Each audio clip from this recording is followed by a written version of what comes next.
Okay, y'all, so I actually hand mixed this and I had crushed the oats, okay, and I didn't use 100% of the grains that I had. Maybe I should have, but what I actually did is I didn't just use this entire thing of oats, okay.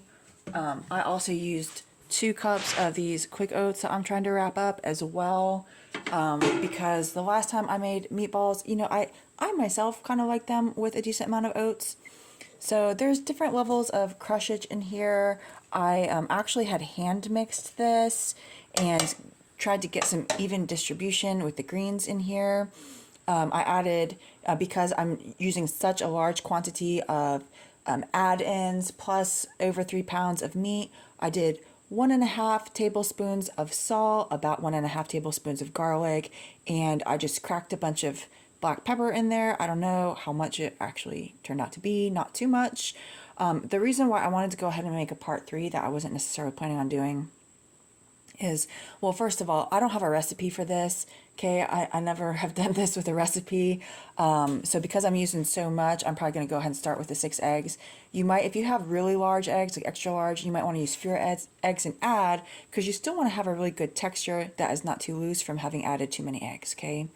So also, if you're using the pink slime type stuff in the tube, the texture is not going to be as firm, okay? Is why I did like a tube of beef, because that's all at the store that I had. The store that I went to last time had, and the texture is just not good, okay?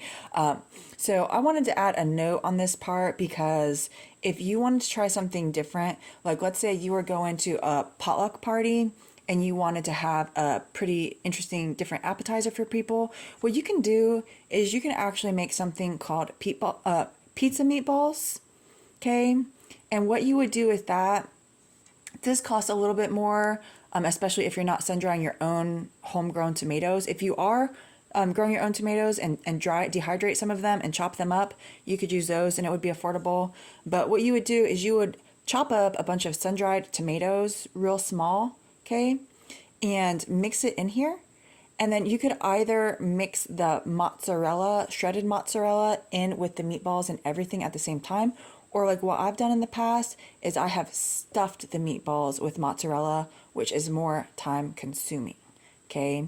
So if you're doing a meatball appetizer, that can be interesting. It just costs a little bit more, but sometimes people like it, you know, it's a little bit different. People, you can do the thing where you just put them on the toothpicks, right, on the tray. So I don't know. I just wanted to add that suggestion on here, and I'm going to keep cracking at this.